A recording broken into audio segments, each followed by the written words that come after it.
Tippy time, my damies, Topcat here, and today I bring you my Warhammer build. This build takes the power of a bygone past and drags it into the present. This is the first Warmind Cell build I've made since the subclass 3.0 system was implemented, and whilst not all of the Warmind Cell mods are strong, there are some definite outliers that are heaps of fun, destructive, and keep you kicking. Bungie has updated the weapon and perk pool for some of our Arcellus and Seraph weapons, to give some of our favourite guns another go around. I've been using the 7th Seraph Carbine. This 450 AR has always been a popular and reliable weapon. If you hadn't held on to one back in the day, you can farm this puppy out in the new Spire dungeon. I did hold on to one, but I still wanted to go grind it out, as it can now roll with a really cool perk combination, Pugilist and Swashbuckler. Pugilist feeds me that melee juice so I can then throw my Thor hammer into foes for a quick Swashbuckler ×5 damage bonus. It's a great damage loop that'll drive your 450 home that little bit harder. But it's our Seraph and Arcellus weapons giving us those Warmind cells that we're after. The most basic version of these Warmind cells is simply made by applying the Global Reach mod, and this mod will make the boom spread that much further. Whenever you're running a Warmind build, it might seem that they just fart out these at random, but that's not actually the case. It takes 100 points to make a cell. Minis like Screebs and Shanks are worth 15 points.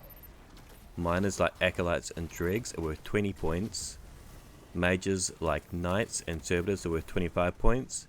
And an Ultra is worth 100 points, guaranteeing it will spawn you a Warmind cell on that kill. Once the system is recognized, it's way easier to make devastating plays with your Warmind cell builds. The Arcellus shotgun packs a little more punch, so you can drop those mages faster to give you a consistent source of these cells. The shotgun also has updated perks and can also drop with the same perk combination of Pugilist and Swashbuckler.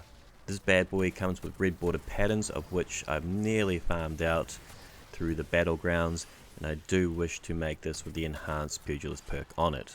Pugilist feeds back energy based on the value of a target, and if it's anything like the Wastelander, you should be able to get your melee charge back after 1 or 2 shotgun kills on mages and ultras. It's a solar affinity, which is one of the reasons I chose the exotic The Path of the Burning Steps. Its perk, Firewalker, solar final blows periodically grant an escalating bonus to your weapon damage.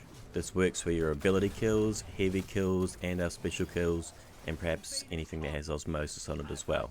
It's just a fun, no-nonsense exotic that makes us that much stronger and doesn't change the way that we have to play with it. I was considering using the Heart of Inmost Light, but I wanted something to make both our weapons stronger and benefited from our solar Warmind explosions. The Gjallarhorn is a great heavy option for this build, as it does have the ability to create these Warmind cells. Personally, if you're going to make a Warmind cell build, you need to go into it full throttle. Burning cells. Destroying a Warmind cell creates a burst of solar energy that causes enemies to burn for several seconds. Rage of the Warmind adds additional solar damage to these explosions of the Warmind cells you destroy. And Wrath of Rasputin. Solar splash damage final blows have a chance to create Warmind cells. These 3 mods are the strongest and best for looping gameplay that you can get, and Wrath makes it so our abilities too can create Warmind cells. We will be using the Hammer Strike and not the Baby Hammer, as we want the explosive power and splash damage to create those Warmind cells. You should be able to easily get ignitions off low rank kills, but if you need more Scorch stacks, I like the Fusion Grenade. It's got a decent cooldown and actually has a really high Scorch value. I'll often use this in conjunction with the Shoulder Charge on higher health targets to get that ignition kill. Sol Invictus, solar ability final blows, super impacts, and defeating Scorch targets create sunspots. Your abilities regenerate faster and your super drains more slowly while standing in a sunspot. Sunspots apply Scorch and deal damage to targets inside. Entering the sunspots applies restoration. So any foe that works inside there can also create Warmind cells when they just go ahead and nick themselves. Roaring Flames, final blows with either your abilities or ignition stack up to 3 times to increase your outgoing ability damage. I'm using the Burning Maul for my super, and you're going to want to wind up with this thing, getting those Roaring Flames stacks up to 3 to maximize your DPS output. So either use your ability beforehand or pop a slam on some lower ranks and then just go ahead and spin to win. Ember of Ashes, you apply more Scorch stacks to targets. Ember of Char, your solar ignition spread Scorch to affected targets. Ember of Eruption, your solar ignitions have increased area of effect.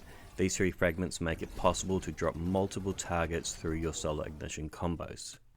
Ember of Searing, defeating scorched targets grants melee energy. We use this fragment and the perk Pugilist alongside our Sunspot regeneration to give us a pretty damn decent uptime with our shoulder charge attacks. This build is about standing in the fires of hell, and if it ain't burning now, as sure as hell will be shortly.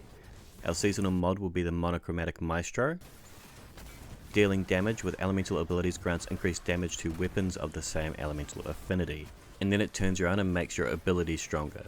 This is a simple gameplay loop for a good chunk of damage.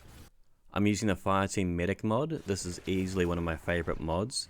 Destroy a Warmind for a burst of healing. I believe this will be about 120 HP, and it works for both you and your fire team. We got space for ammo finders on our helmet, scavengers on our boots. Gauntlets have space for your champ mods. If you can't use the Gallahorn, I've been rocking the Anarchy. It still works wonders, and if you don't require to do like 5 million plus damage to something in order to kill it, this is a great option, and it can also create Warmind cells. For the stats, prioritize strength, then resilience, discipline, recovery, mobility, and intellect. And that's the bit. Warminds are back, baby. This is a lot of fun and a different way to play to mix things up. The Seraph build loves the weekly content. It's great for ad clear, and I love those numerous damage buffs we got for a lot of fun and a new way to get those heals. I'll make sure to leave a dim in the description. If you're new and enjoyed the bid, please ring that bell for weekly content. If you've got any questions or suggestions, feel free to leave a comment down below, and as always, tippy tie my damies, what a tie. Bottom of everything, he's the most tip-top.